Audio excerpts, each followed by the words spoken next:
I want to introduce you to the law offices of Vincent W. Davis at 888-888-6582. They're advocates for the rights of parents, grandparents, and guardians in juvenile dependency courts. Losing a child to a DCFS CPS social worker based on an anonymous call, complaint, or your ex-spouse is not only horrific, but it's commonplace. Everyone will agree that there's nothing more valuable than one's child.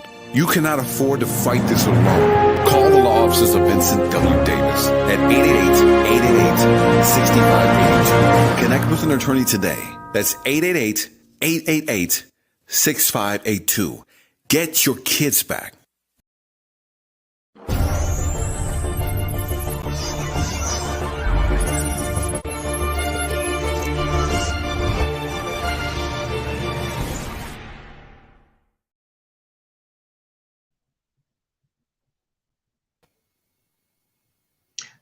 Hi, everybody. Welcome to CPS with LJ. I am here with my good friend, Nico. Hi, Nico. How you doing? Thanks for joining us again. Thanks. I'm good. You guys, so I just want to remind everyone, Nico was on our show, I think it was, what did we say, like 3 weeks ago or so? Yeah. Seems like so much longer. It's, you know, a lot has happened. Wow, what a story you have. I have a night terror happening. It'll take me 2 seconds. I have to go. No problem. Oh, you go be mama. Comes first. So I'm just going to remind our viewers of Nico's appearance with us, our last show.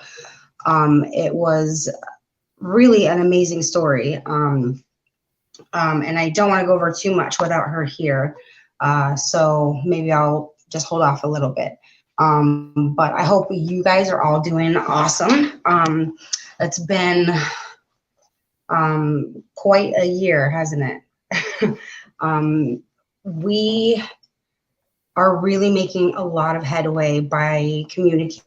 I see a lot of you on social media, networking and, you know, collaborating with each other and offering support and encouragement, hope, and, you know, just keep doing, you know, your due diligence for yourself and your child or children, and just keep trucking along, because I know it's hard, but we can all get through this, and, you know, we can all get through it together. So awesome job I'm seeing out there with everybody offering each other support, and thank you for continuing to support our show. Hey, she's back. Everything all right? Yeah, I just had a night terror popping up, so I wanted to nip it in the bud before it got bad.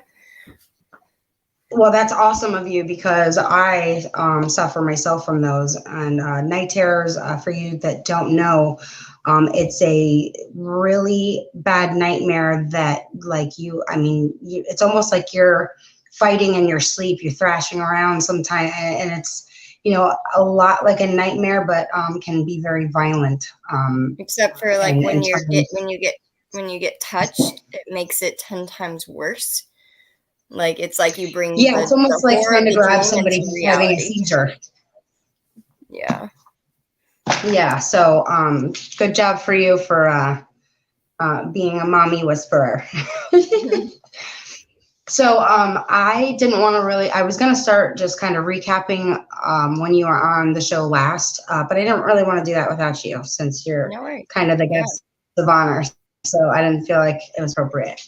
No, you're fine. So I just want to go over kind of, you know, we won't go into as much detail as, you know, like last show, but, you know, let's go over kind of the sequence of events so we can remind viewers of your amazing journey.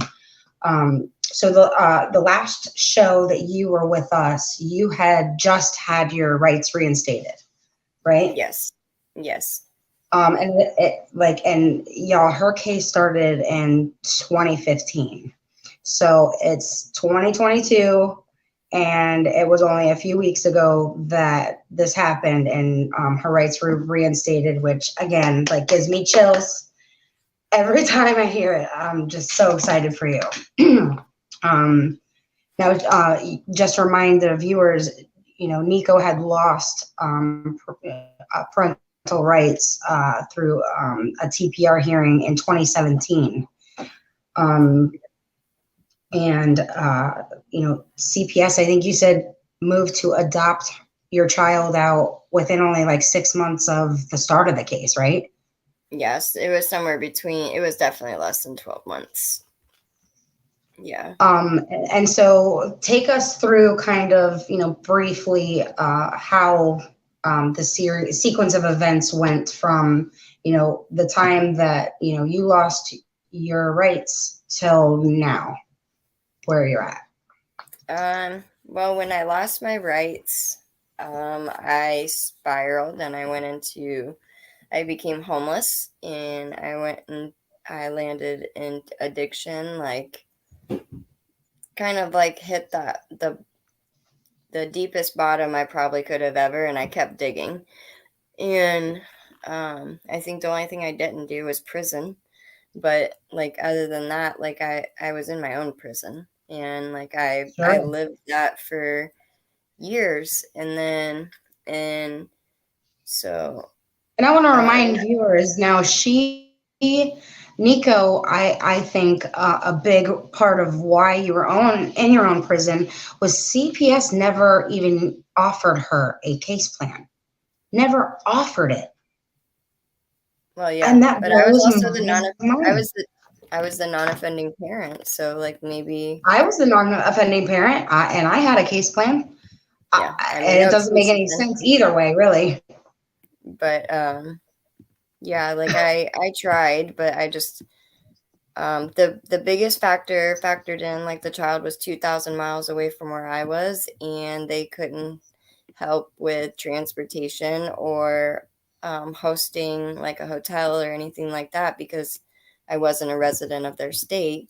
So their services didn't allot for me because it's child protective services for that state. It's not like, even though they're a federal program, it's like not a federal program.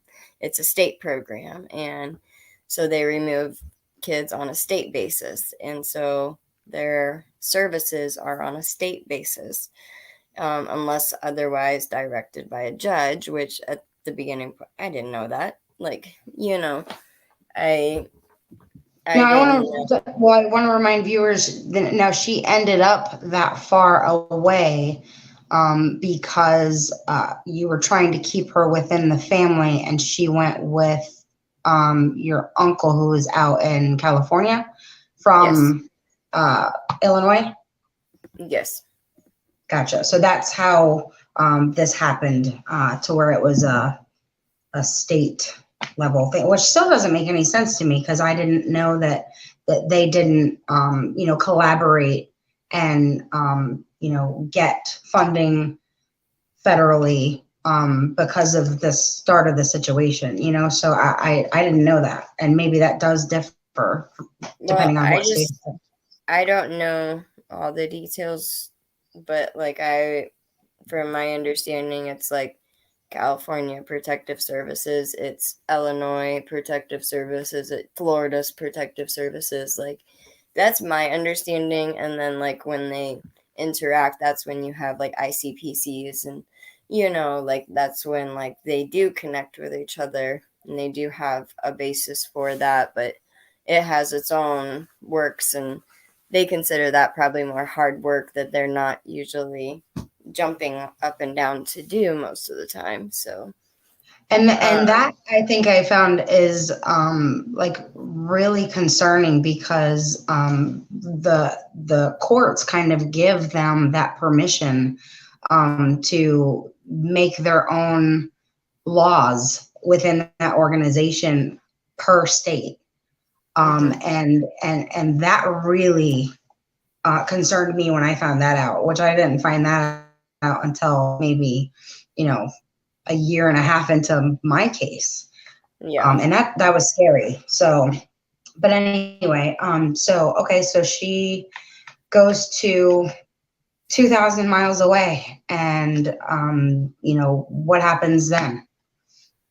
So when she did enter care and everything, one of the most memorable hearings that I ever remember being part of virtually was the one where they were trying to put my child on a medication, and she had already been on this medication here in Illinois, and she became almost unresponsive to it, like a zombie, and she was just floating by. She was no longer herself, and I couldn't even probably name the medication now, but I remember writing a big long letter, and I sent it, and my public defender at the time submitted it into evidence, and the judge read it while I was on the phone.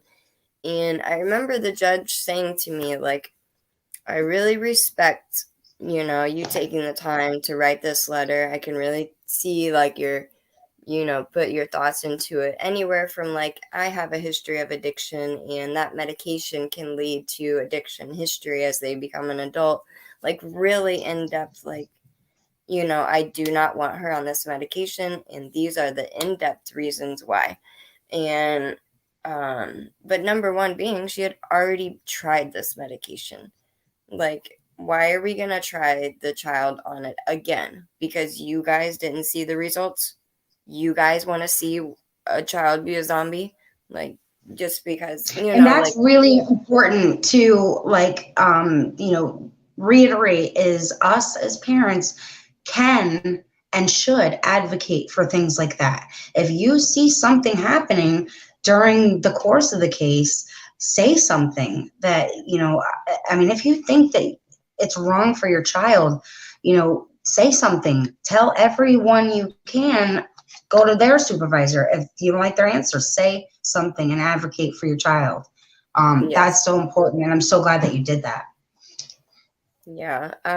But of course, the judge still sided with the therapist, and they still placed the child on the medication. But, like, even looking back now, like, people have been able to see that in the beginning part of this case, when these people were not involved whatsoever, the people that I've been involved with recently, like the social worker now, and, all the team members that are involved now that did not know me then and were not involved then, not even the judge was the judge at that time. So it was like a all new case. Like, it was all scrubbed clean besides the child.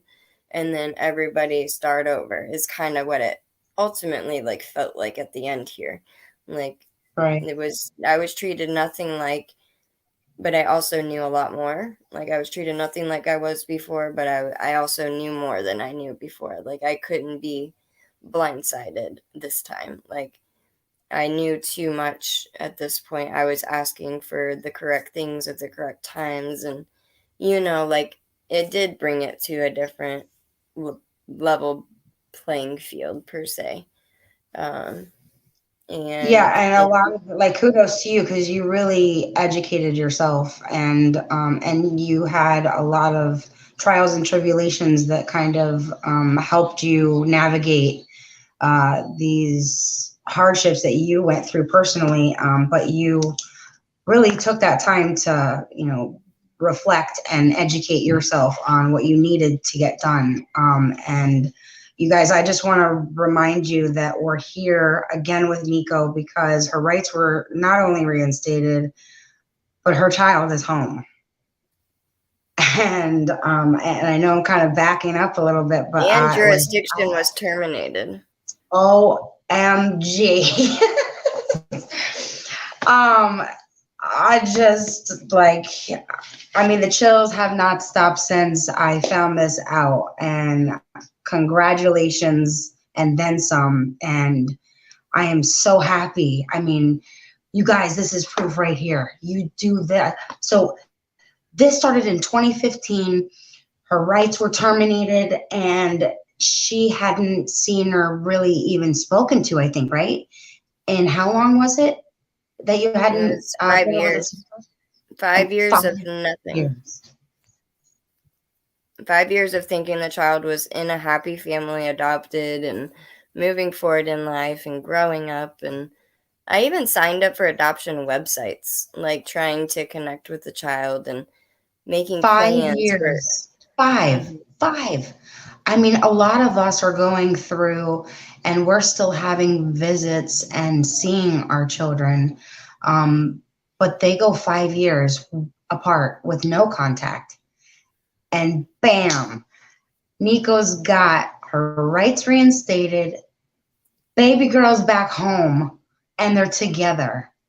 And it is just extraordinary. I am so, so proud of you and so thankful that you found a way. The people who helped you along your journey helped you find that way, and that she is now home with you and her siblings. But it wasn't until way after she and you had experienced a lot of loss and trauma.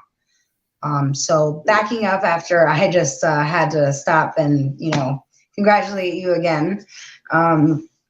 But so she had gotten adopted to a family, correct? When she was moved out because she was with a family member and it was only supposed to be temporary. And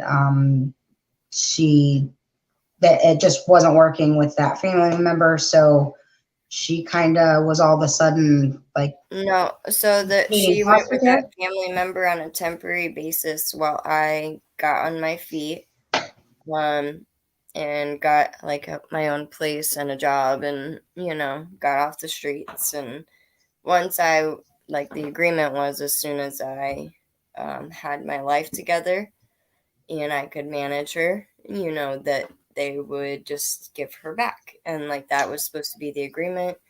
So me and her biological father rallied against the person that had her, gave her to my uncle. Supposed to be on that temporary basis, and it was, I think we kind of estimated like 6 to 12 months. Like that would be like usually, but we were estimating like the 6 month range, and I think it was less than that for her being with him to when she was in Child Protective Services, and like That's you know quick. and he had the option to give her back, and he was manipulated by psychiatrists and stating that that was what was best for the child. And coming from a position of, I was naive enough to believe a social worker, I can say that I can't put it out of the possibility that another family member could be naive enough to believe a psychiatrist, and that's what's best for the child. Like we are the same family. Like both of those, this was our first interaction ever with Child Protective Services, and it wasn't in an allegation sense either. It was they were seeking Child Protective Services out. Like they were looking for help. Versus like somebody calling on them and having CPS come and take their child. They were asking somebody to take the child, and they were still getting And that visits a with. lot of parents are going through this same scenario where they're reaching out for help from, this organization that they and a lot of us have believed that they are, serving to protect, the family as a unit. And a lot of people are unfortunately without their family together because they only reached out to ask for help when they had some hard stuff going on and they were like victimized and pulled apart because of that asking for help. And that is not at all, it doesn't make any sense to me. Yeah. But it happens, I mean, a lot more than I think people really realize. Yeah, and I can't even fault them for that. Like they were doing what they thought was best for the child, and that's exactly what I did. I left her thinking that having a family and being out of a group home setting, knowing that I could not get to her personally, I made that as a decision of what I thought was best for the child, and thinking that that was the only route due to the information that had been given. Well, I mean, were you encouraged, to were you given any alternatives other than adoption? Yeah, they told me that I could come on my own expense. I could come out beginning once a week, and then twice a week, 3 times a week, 4 times a week, and then up to 5 times a week. I would have to From come and Illinois visit to the California. Yes, come to Illinois, visit the child for in-person visits. They never stated it needed to be overnight or anything, so I'm guessing it's just like, hey, 2-hour visits every day type. They never specified. They just said it would need to be 1 day a week, up to 5 days a week. I would have to cover the expenses, and I would also have to keep a job and a house back in Illinois if that's where I intended to go back to. So, and I had to supply like check stubs and stuff like that, like, verifying that I had, the means to support the child.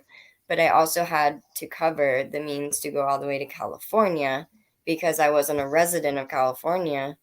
And I was a dodo enough to not think to ask the court to, hey, can California pay for this? Like, I didn't know that that was something. I figured once they told me that it's not something that they cover, that it's not something that they can cover, like. Well, that would indicate that they had any type of, quality communication, which they don't. Because I mean, and that's what happens is the littlest things that seem, really apparent, we miss because it is a super stressful scenario. And it's easy to miss big, thing like that. Hey, gosh, why didn't I ask that? Well, I mean, it's reasonable because it's a high stress situation and scary, and kind of a lot of people get stuck and And like, focused I on never got to trying meet to my fix it. public I never got to meet my public defender before either. Like, there was no Zooming in court back then in Right. 2015. There was no Zooming in court, and there was literally, like, I got to be on the phone and I got to hear what was going on speaker and got to talk to my public defender twice ever over the phone.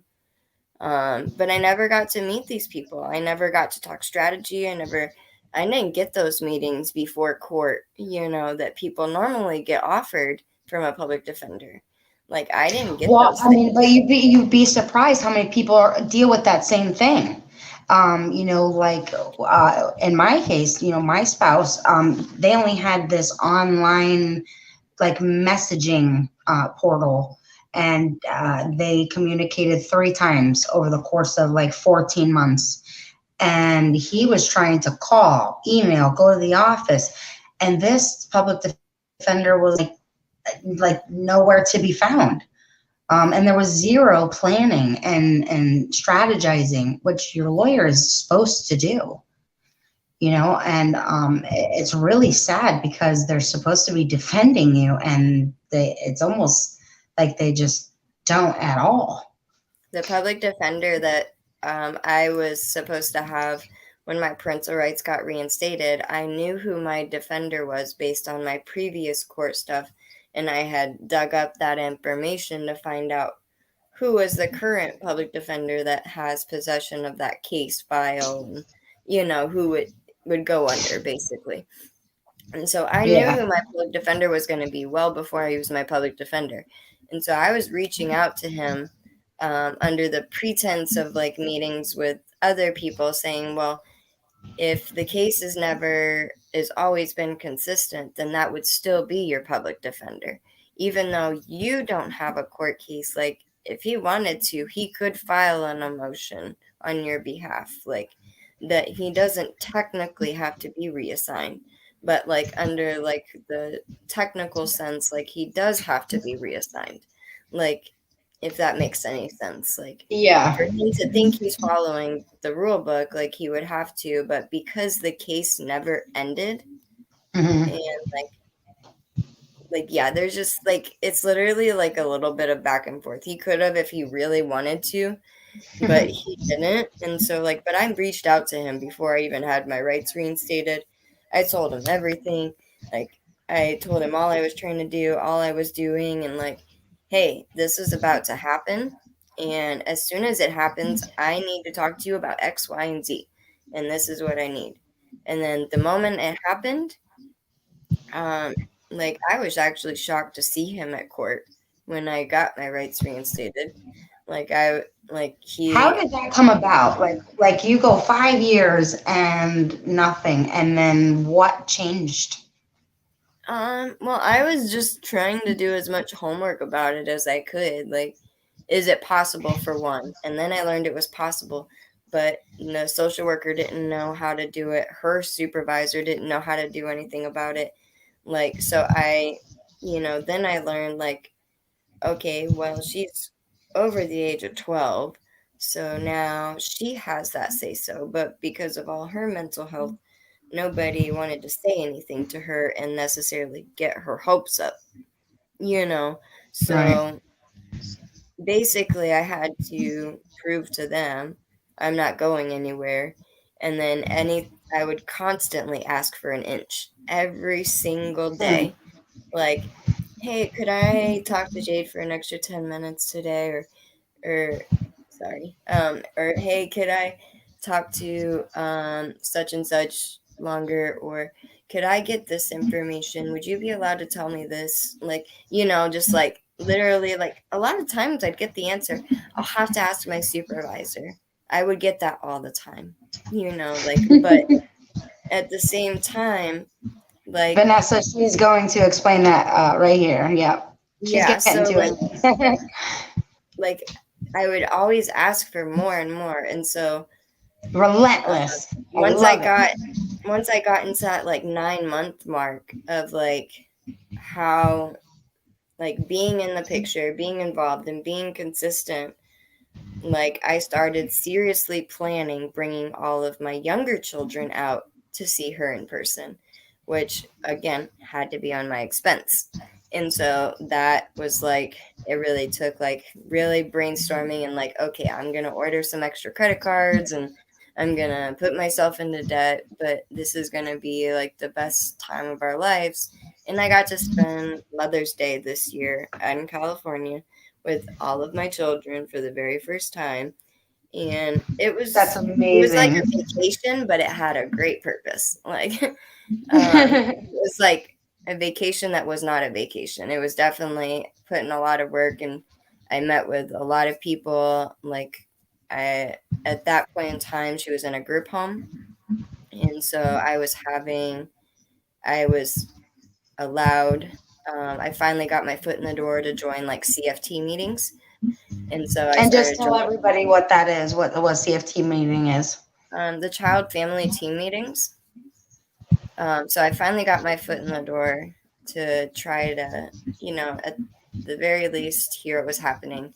And their main thing at this point, because she's over the age of 12, is it all has to be up to her. And so, um, like, when she agreed that she wanted me to join the CFT meetings and she wanted me to be part of the team, um, that really kind of thrust things to that like next step where like now had my foot in the door, and now I could figure out who everybody is involved with her. I could find out who are these people I can talk to, who is willing to talk to me. Like that's when I could start like doing some digging, because at this point I didn't have any court paperwork. I didn't have even her court case number.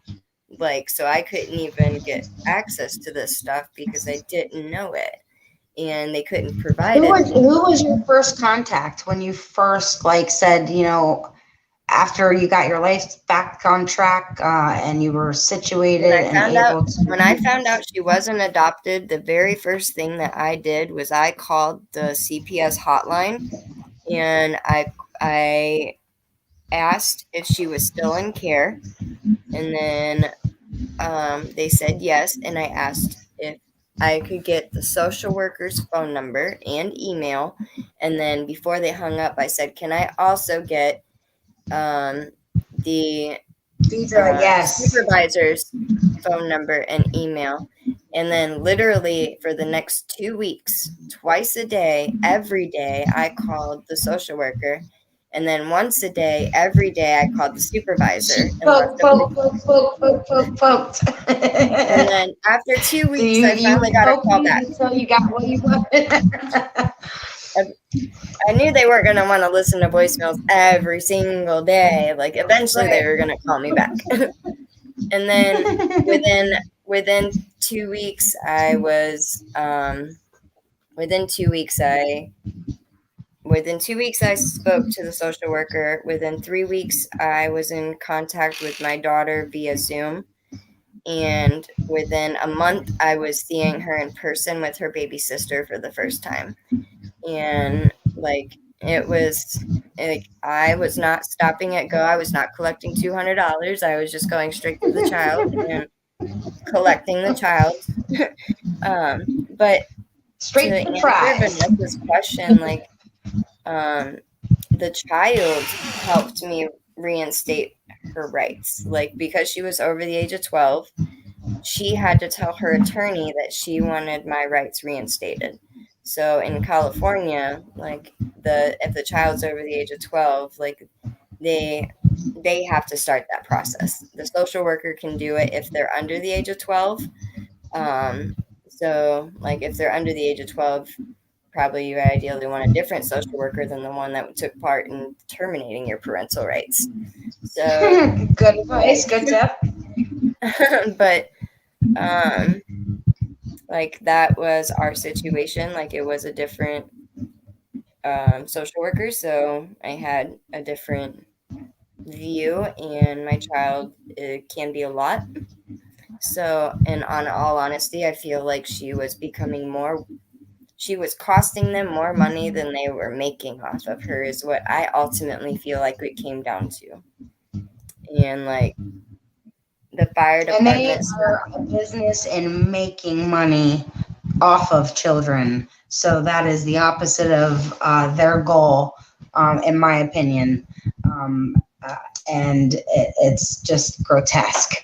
But Deidre was asking if, because she saw our show with you on it last time and she may have missed it. But yes, Deidre, baby girl is home with mama and her siblings. And, I just like, I can't, my chills still haven't stopped. I mean, it's but I just think the exceptional. craziest part, like Can't she's not just like this.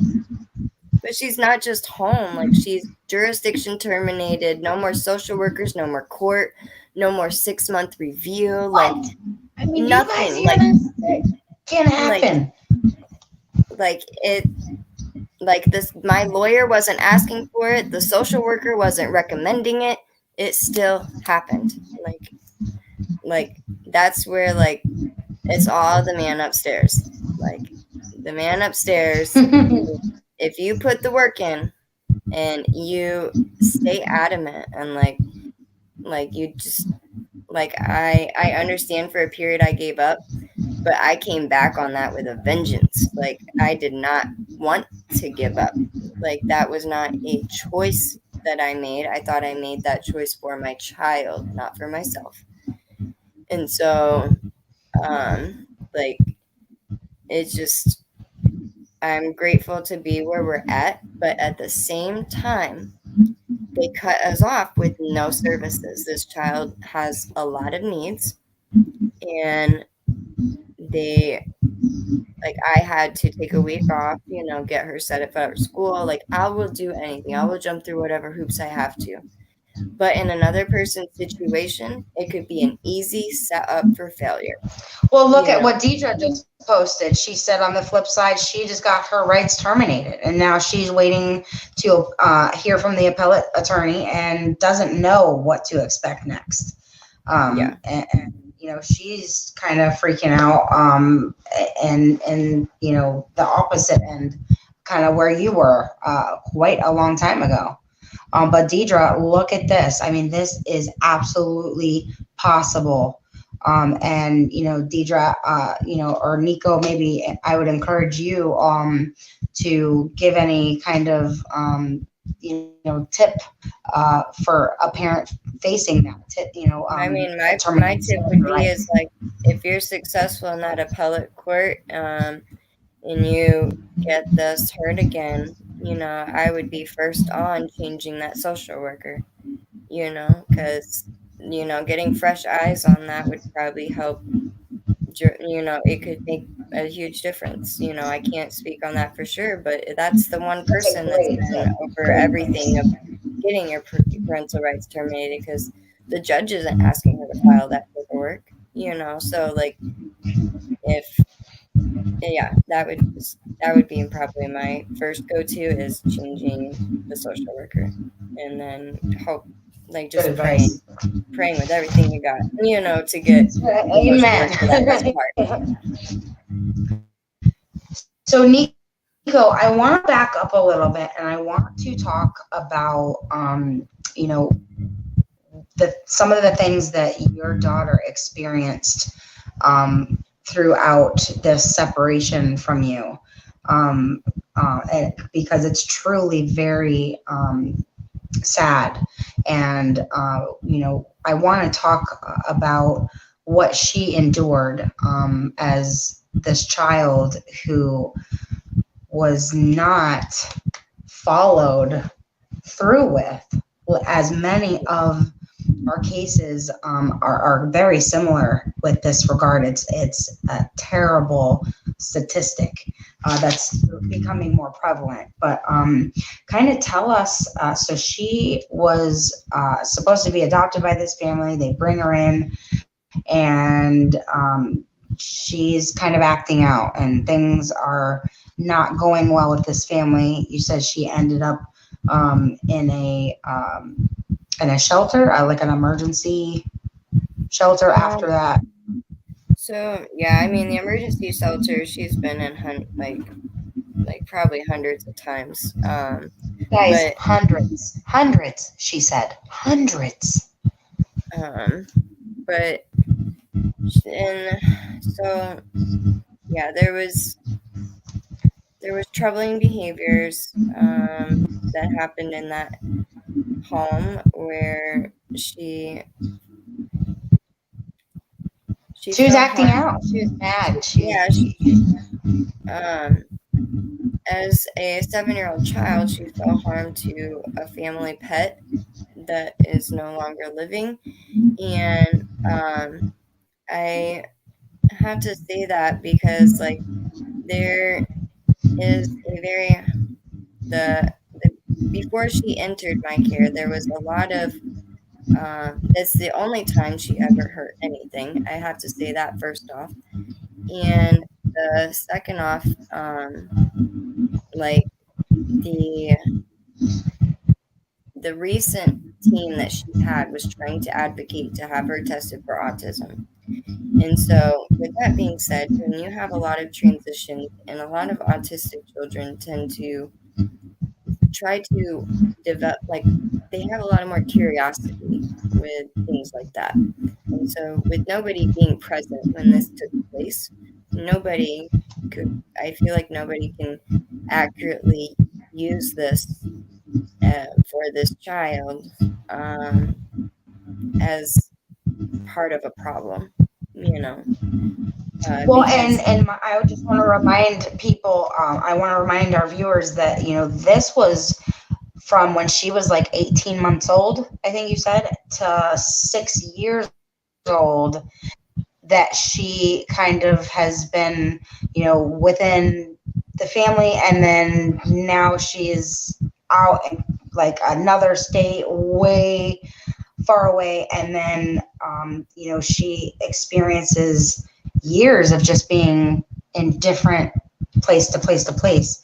And remind you guys, Nico said hundreds of places that she's been. She's been to and hospitalizations, even, I think you said, were up yes, there, because this child was really very traumatized, and showing a lot of signs, just based on the minimal information that Nico was given just recently. I mean, she doesn't even know as much as she should know, and that's being worked on, trying to just kind of fit things in and how her little girl was growing up.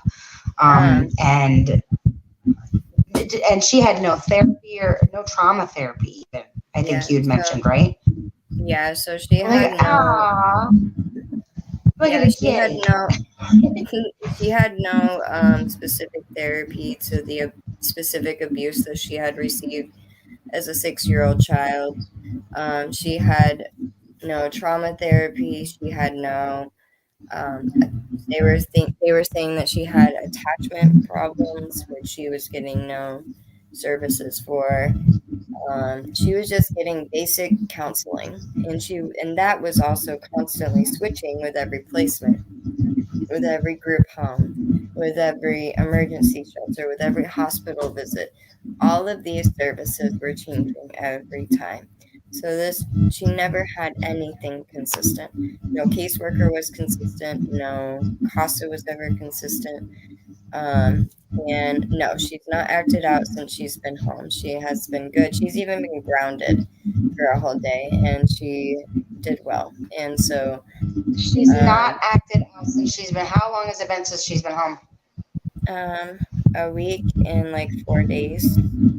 For a child that is experienced acting out and causing concern for her showing frustrations over and over and over, but then gets home with mom, and only a week goes by, and actually, I mean, a lot can happen in a week with a I think you said 14-year-old girl, and no acting out. I find that fascinating because maybe they should have thought of this a long time ago and said, There "Hey, was multiple times mom when back in the picture."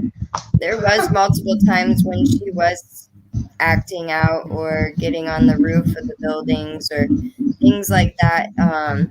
That she was doing that was completely unsafe behavior, where she was asking, like, call my mom, like screaming at them while she's in an unsafe area, like on the roof of their house, like, and the fire department not taking them seriously. Like, this is the point that we got to when they eventually got to the end. Like, I was really fighting them on the aspect of they cannot keep her safe any longer. Like that, like they're not doing it. Like, they're not communicating with me in order to keep her safe. They're not, like, I've already done everything I can do on my end in order to make her have the safest location for her. But see, the problem that a lot of parents face is, well, who do you call when you feel like your kid's not safe with that organization that is supposed to keep them safe, but is not? I personally, took a lot of detailed notes. Like, I wrote down to the minute who called who, if it was Zoom, if it was a phone call, what I was hearing in the background, what we talked about, if it was quiet, if I was trying to make her laugh, like what the atmosphere around our conversations were. I took very detailed notes, but specifically like what her surroundings were, the things that were happening for her, the way that the staff were talking to her, things like this, I was really taking note of. And the way that the staff were talking to me, I was also noting those things down in what I call my contact log. And so I kept the contact log very detailed. And this is actually an example of the contact log I had. And just like, I really, when I finally met with the HR department, we went over, and as you can see, like, there's a ton of little sticky things in there that, like, I was going over with them, and like, there's way even more because there's a whole bunch of little stickers. But so I went over with them every single detail, and they ended up clearing house, selling that group home, and combining it with an old group home, supposedly at the same time, right after, within a month after I met with the staff and all their staff were leaving. Surprising, Watch out for Nico. Don't make her mad. it coincidentally all happens at the same time. So, No coincidence. including a supervisor, like, What?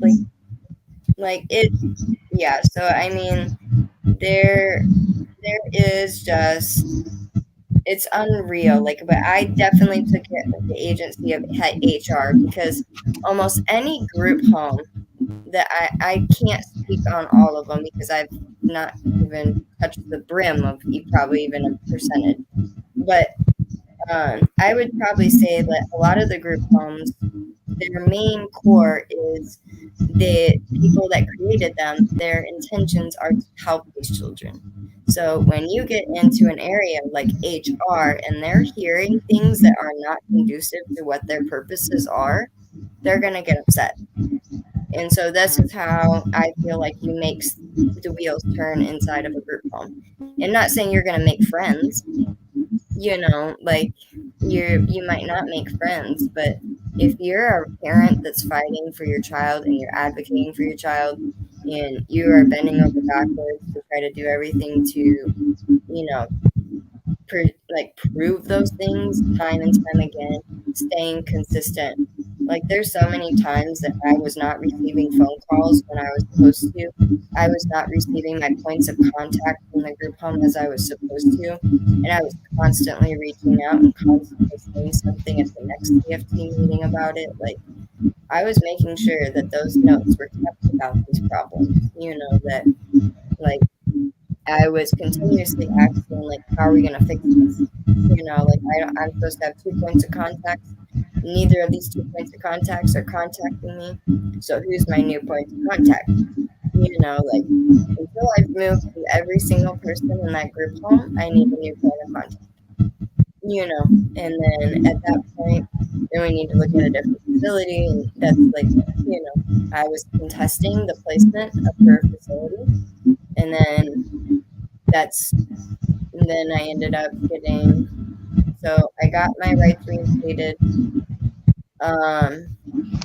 2 weeks later, my attorney, my public defender, was leaving the practice. So then I was scrambling to try to figure out what am I going to do for an attorney. I was already trying to get like case files and stuff, which I still don't have. But I don't understand why we have to beg for that case file. That's worrisome that they take so long to give, and a lot of times don't give at all the case file because they're trying to hide what, I wonder. But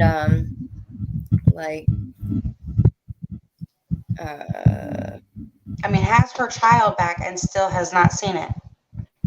Yeah, I never got any like discharge paperwork. The only paperwork I've gotten is her health and education passport, which is like basically all the information the school would need, like her immunization history, like all the schools she's been to, her disciplinary report, stuff. And she's like only that. Been back home for 1 week, you said? Yeah. And somehow throughout and there's no, she has no anybody, like nobody is around to keep supporting you and helping. Well, there's a nonprofit that's been like a big advocate, and she's just on a retreat. Right, but okay, so my point when I say that is okay, for my state, I'm in Florida.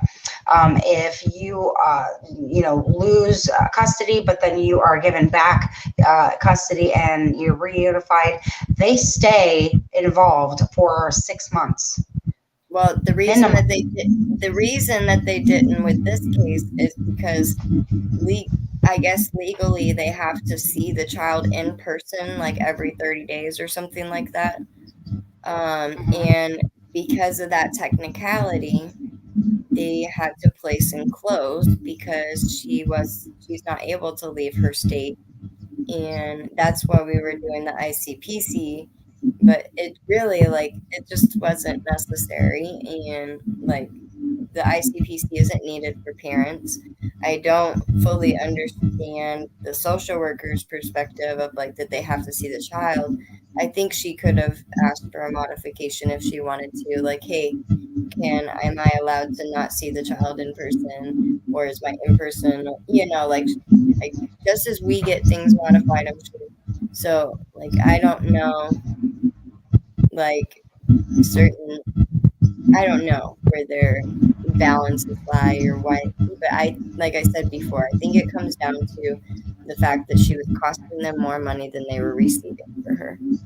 Like, between all her hospitalizations and her special services and the extra care that she needed, and, you know, all of and that's not even saying, like, all the times they have to call the police, or, like, the last week before she came home, they had even called a negotiator to try to get her off of a roof.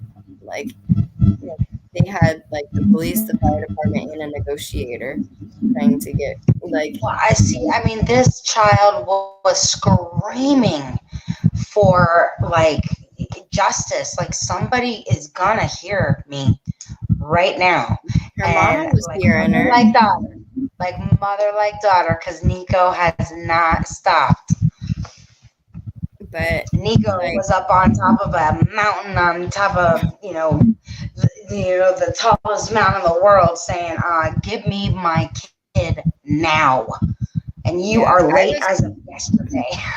I was just trying to get them, like, just send her on a visit and let us prove it to you. Like, that's what I kept Yeah. reinstating to them. Like, you guys, because they had the biggest concern was the safety of my three younger children.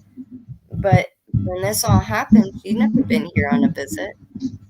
So how can they, like, really say that they had the safety of my other kids in their head? But she never even came here on a visit when they placed and closed. Like, Okay, well, like so I'm gonna back it up a little bit with that statement, because where was their concern for her safety when she was, put in a shelter, and then she was, and I know this is hard, but she was sex trafficked. From she gets out of the shelter and she runs and goes through a no, sex she did. trafficking. She's bribed to leave from a girl Right. Well, I known. mean, she leaves the shelter. No matter how she gets out of there, she gets out of there, which is, she's a child that should have been in a safe area to where they were closely monitoring and Well, and keeping, well, you children know. children at that facility, they are allowed to come and go. They, like, however, if it becomes a thing of safety, like, a child is running into traffic, or, those kinds of things, that's when they are allowed to then supposedly restrain the child. Like, obviously, when they knew my child was having problems with going on the roof, like, and they knew that she was about to run and jump on the roof, they were then allowed to restrain the child, and stop her. But if she was just running out of the yard, they had to just let her go. So it's But really see, makes that's no crazy sense. because she's That too makes no young sense. and been through too much with no services. Or a lack Yes. of, based on your information that you were given. I mean, she really didn't have much of any services or support for the trauma she had already experienced before getting there. Yeah. So it No, really, to me, in my that's opinion, complete. was That's not at what I all was safe. saying from the get go. Like, Yeah. and, like, the fact that did the same time I went to see her for the very first time last year, um, with her when her sister had just been born and everything, and I went out there, and she stated to me that she wanted to put her perpetrator from when she was 6 years old in prison. And I sent all the information, the police report that she made, um, the photo of him, his history, like, his current address, like his current parole officer's information. Like, I literally gave her the holy grail of like, here, all you have to do is make a phone call and give this information, and then you're done. That's all you have to do, And then she could have been on the path that she wanted to, but instead they did nothing with that information. And after it reached a certain point, I think it was like around December, I said, by this point, I think our best situation is to not do anything and wait until she comes home so that I can best support her through this, And so when it got to a certain point, I said, this is really making me angry that nothing's been done about this.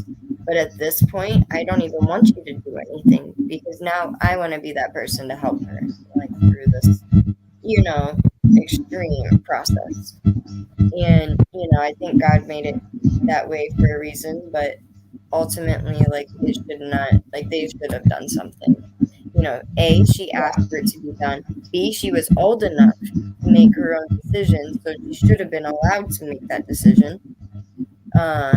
3, they had all the information, so there was nothing they were missing to make that, call. And even the police statement that she had made was in the same county as her case. So, like, there was no crossing counties in the area that she made the statement.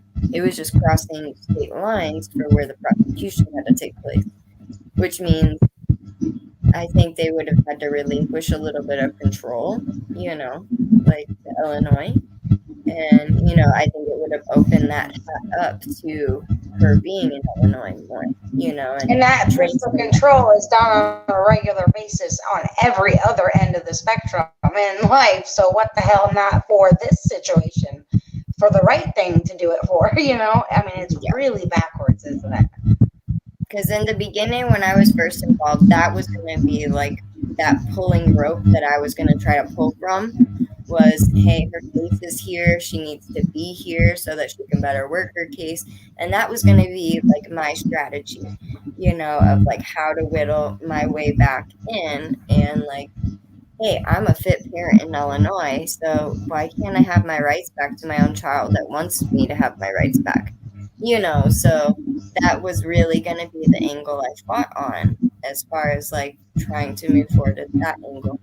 But when that didn't work, I just tried that consistency and advocating and, pulling a mile when I've been given an inch, like I just didn't stop pulling. Like, it was like the big comfy couch. Like, I just kept pulling things out of the couch, but. And what she means when she says that, you guys, like, she, there wasn't a lot of hope for, this to come together, but she wasn't going to stop. No giving up. There is not a take no for an answer. This is my child. I want her back. She is mine. She wants me. I need this to happen, and there's no other alternative. And she did not stop until she got exactly that. And I mean, it is extraordinary, because I mean, the time that you had involvement with CPS and lost her was less than 12 months. I think you even said less than 6. And then there's 5 years go by, nothing, not even talking, no communication. And bam, look at this, y'all. Look at this. She's home. My family's reaction when I got her back. My family's reaction when I got her back, they were really excited. But my one family member, ever since they put her into Child Protective Services, they've refused contact with me. And like I said before, even stating to them that I understand where they were coming from, they still to this day refuse to talk to me at all. Like, they only talk to me via third party. So like, I have to use a middleman if I want to talk to them. and then like I email somebody and then they forward the email, and then when they email them back, then they forward the email back to me. Like they won't just talk to me. Like, and I don't want to yell at them. I Like, be don't want grown to like ups. shun them. Like I definitely did at one point. Like I definitely wanted to rip them a new one, for many years, like probably a couple years. Like that's all I wanted to do. But I am no different. Like I was just as believed by that system that they were. And yes, the uncle like still will not talk to me. The uncle and the aunt, and they won't speak to me as much as I wanted to. I'm trying to get further information on like how my child was as a child, and with my mom being deceased and her grandfather being a perpetrator, they are literally the only person that had her that I can ask on how she was as a child, to know certain behaviors to try to move forward in her being tested for autism, because everything else is kind of tainted being in foster care and like being in so many places, like, and talking to them is so imperative. Like it's kind of hurtful that they won't talk to me to help this child in the prosecution sense, and in her being tested to find out where she's at on the spectrum, is also very helpful. Yeah, And it's just, yeah. So you guys, as Nico said, her daughter is now being evaluated to see if she is on an autism spectrum, which may put a lot of things into perspective of the behaviors that she was exhibiting throughout all of this. But also I do want to say, in my opinion, it indicates no form of incapability or anything lack of. I think you had said, that the family is going to be evaluated entirely, for to see if they're on the spectrum. And so it's just a family of brilliant minds, except for the ones that won't communicate, unfortunately. So, but what I don't understand is why that, why are the children not getting any assistance, and this organization says, well, we have the best interest of the child. First of all, when the hell did that change from me, the mama or the father, if that's your situation, to having the best interest of my child to the courts? I mean, if you have the best interest, then you still have to stay consistent at a point. If you want to throw children on medications and hype them up and, give them, from a medical perspective, then you need to do full psych evaluations on these children. Like you need Well, to she do didn't even have, right. girl. Like She didn't even have one. that's what I'm saying. Like they need to stay consistent with like whatever game they're playing, like with these children and their lives. Like it's not a game, and they need to stay consistent. Like if they want to pull that route, then they need to do it. If they're not going to pull that route, then they need to stop throwing pills at all these children and like raising the doses when those don't work. Like, instead of The only keeping the doctors consistency about that consistent. organization is the money that they're bringing in. Yeah. Like, it's frustrating. It's sickening. Yeah, beyond frustrating. So there's so much that we could just keep talking about. You have how many other children? I have 4 children total. I have the 14-year-old girl that's going to be 15. I have a 1.5-year-old girl that will be 2 in December, a 2.5-year-old boy that will be 3 in November, and a 4-year-old boy that will be 5 in April.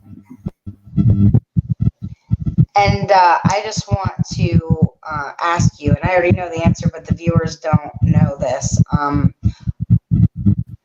Who else is helping you?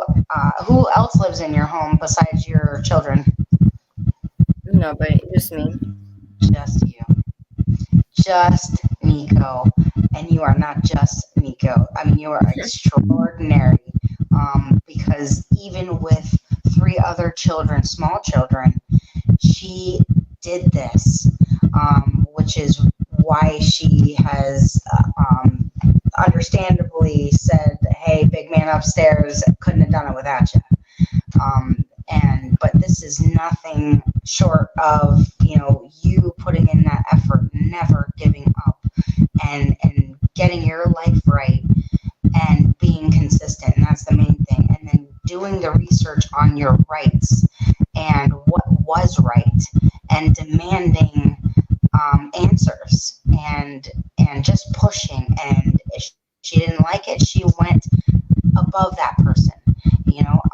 You guys, this is a true life example of why you should never give up. Because even though that it may seem hopeless, which Nico, you experienced probably thousands of millions of times Yeah, of but feeling that way. the crazy part is though, like, I didn't do this in only California. Like when my other kids were removed from my own admissions of a relapse when I was seeking help. I had an admission of a relapse when I was in hospital because I ended up having a heart infection. And I have no family, so my one child was brought into care. And like I ended up beating the system that time and being found fit at my very first disposition hearing, and case was closed. Like, that was that. And so it's been 2 states that I have, been able to do what I was supposed to, and check off those boxes and have the correct strategy that works for my situations. And like, so it's not just been with one county twice or one state twice, but like 2 separate states and 2 separate counties, and both times being unusually successful. And I'm gonna tell you what I told Nico. That is nothing other than gangster. Gangster. That is so hard to do. And I mean, just above, against all odds. And like what she said, I mean, this is not just in a county, that's a small, population of people. She was just shoving people out of the way through, counties in a couple states. No big deal. Just get the heck out of my way. Coming through. So, like, I'm just saying, like, it definitely is possible, and like every county has resources. Every county has resources. So let me ask you, where are you today? She's been home a week, and things are, definitely getting to the point of figuring out how your dynamic is going to be at home. But how is she? How are you? So I would say this week's kind of been our first taste of any kind of normalcy. Like, she started school this week, so she's in the 8th grade, and so she is in a public school. I was trying to get her in a therapeutic setting, but because of how her IEP information was written, that wasn't possible. So we have to legally do what was written. So that's we had very detailed meetings at the school about all her sensory needs and her intellectual needs and her special education. Then I also had other miracles like pop through and happen, where I had another one of my children on the wait list for a special counseling group. And on the very first Monday the day after she had flown in, the very first Monday she was here last week, and they called me to say that my other child had come up on the list. And so I switched it over to my daughter and then put that child back at the bottom of the wait list. But like it was literally the day after she came home, like they called, and this is kind of not an easy place to get into. So That's a I knew I miracle. needed to get her started with a service right away. And so like a service that specializes in trauma and adoption and assaults and family therapies and stuff like that. Like it was just a golden ticket. Like, and so I definitely signed her up for that, and I had to like refill out her paperwork. One of the hurdles that I have faced is somewhere, somehow, I've never been married, I've never been engaged. Somehow her birth certificate got changed, and my last name was changed on her birth certificate somewhere, somehow in the system. But the social worker never got her actual birth certificate, never ordered her social security card, so they don't have those to provide to me.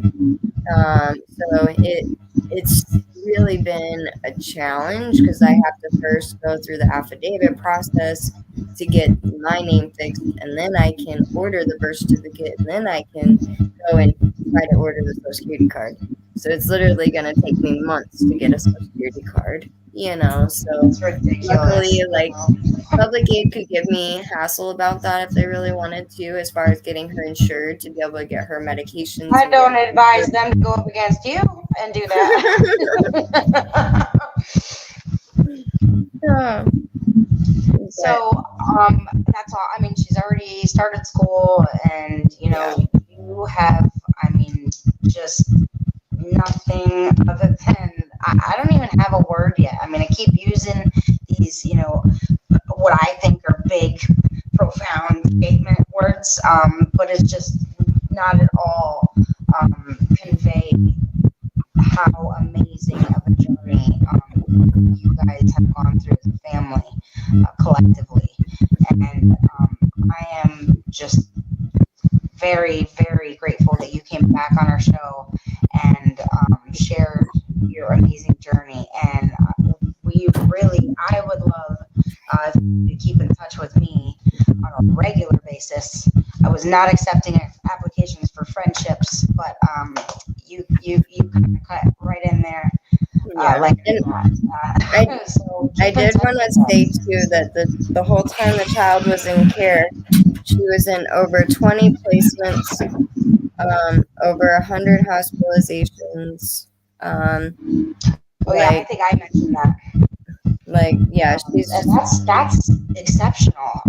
And I would say probably at least 25 schools, and she's just now 26 now, entering into the 8th grade now. So wow, that is extraordinary. And mom, 1 week in that she's been home already has those things set up, and pediatrician and like working on the autism and getting that started, and Does Illinois have more than 24 hours a day? Because I don't know how you get as much stuff as you have done. And I honestly, I make a lot of lists. And then every time I have like a break at lunch or anything, I am always making a phone call. Like it's just what that's that drive and desire that I have. Like, it's all I can think about. It was all I could think about. It was all I could think about. Is all I could do. I couldn't sleep. I couldn't even sit down. Like I was always pacing and pacing. Like my anxiety was through the roof. But even when I was talking to doctors, I just told them it was situational because I didn't want anything mental health getting in the way of me getting my kid. So even when I was approaching that end, like I was able to approach it with, hey, I have no mental health concerns, and like there's nobody better like to send her home to. Like, but I do believe that it is a situational problem. Like I think we all struggle with anxiety and we all struggle with depression, but it's how we let it control our lives. And and some people have a better grasp on those kinds of things than other people do, and other people need a little bit more help with it, and I totally get that. But like I also think that sometimes people give too much credit to their problems and not enough credit to themselves. Which I'm glad you made that point, because there was something that you said that I wanted to kind of touch on. Is you, by your own admission of a relapse, had still won your first dispositional hearing from another case that you had with your other children. Now, I don't know about other states, you guys, but I know in Florida, I was talking to a parent, and they were very concerned because they had relapsed a couple of times and were in serious danger because of that. Even though they had made every effort to continue on their recovery from substances, and their lawyer told them that because they had one relapse, that would lose their case immediately. And that doesn't make sense to me, because, and I think it was a couple of shows ago where I read something that says, relapse does not indicate failure, to recover from substances. What they really need to be looking at is, did you fall back into the same patterns of poor behavior that got you out of control from using those substances?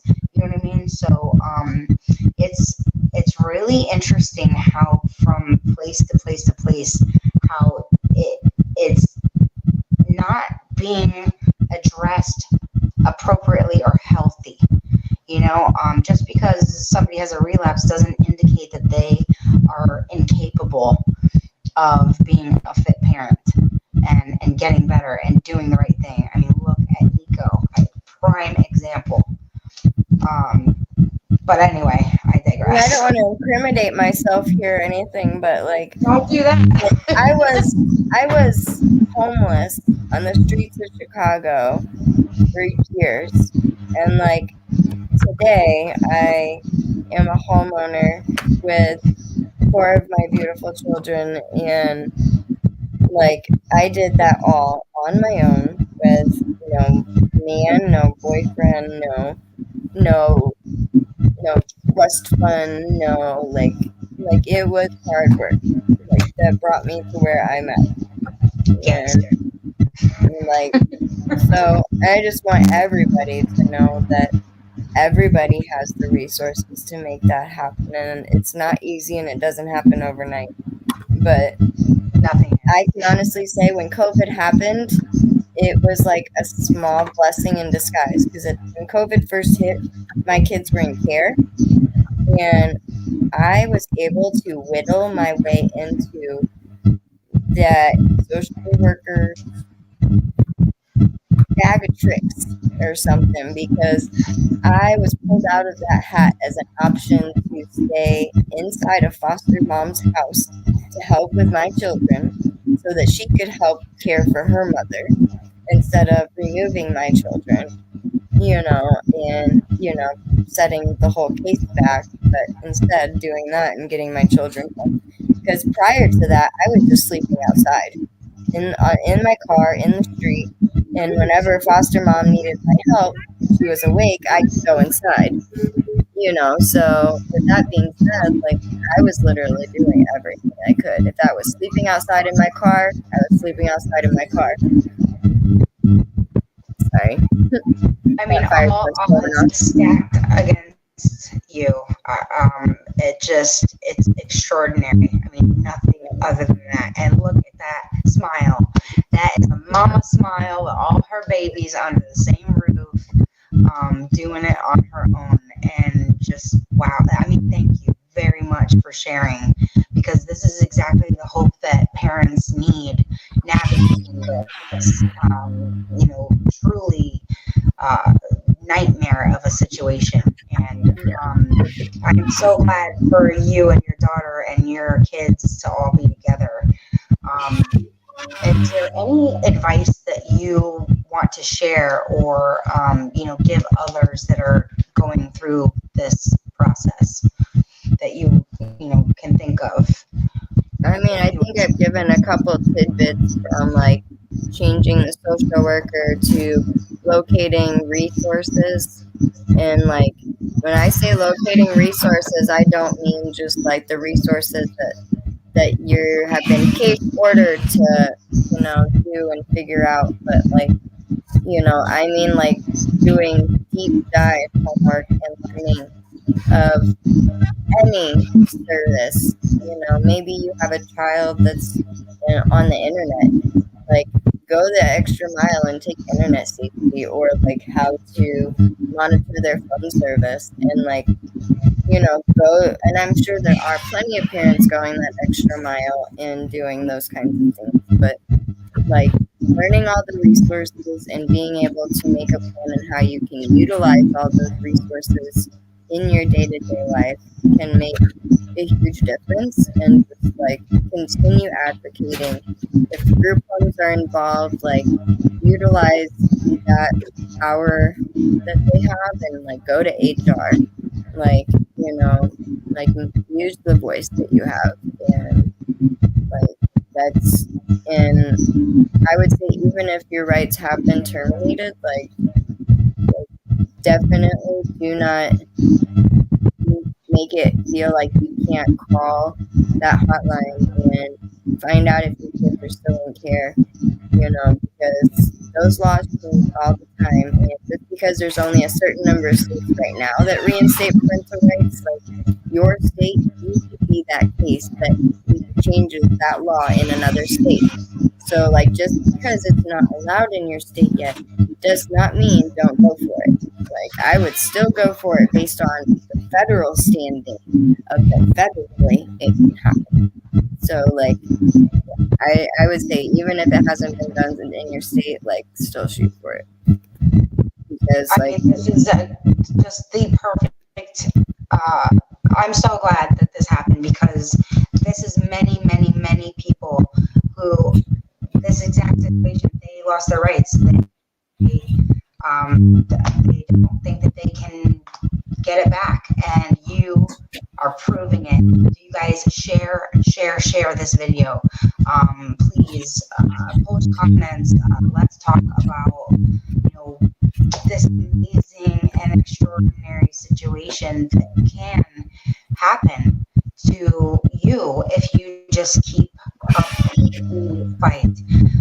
Nico, we are out of time, and I just want to thank you again so very much for coming back and updating us. And I hope that you'll keep us posted. And just wow, thank you very much, and congratulations. I am so thank you for having me back. Proud of you. And you guys stay safe and keep fighting that good fight. And we can do this together. So feel free to leave comments, like our page, and if you want to be a guest, send me a message. Come on and tell your story. And Nico, you can come on and we'll interview together. Well, I look forward to talking to you again. Same here. Thank you so much. And you guys stay safe and have a great night. See you next week. Bye.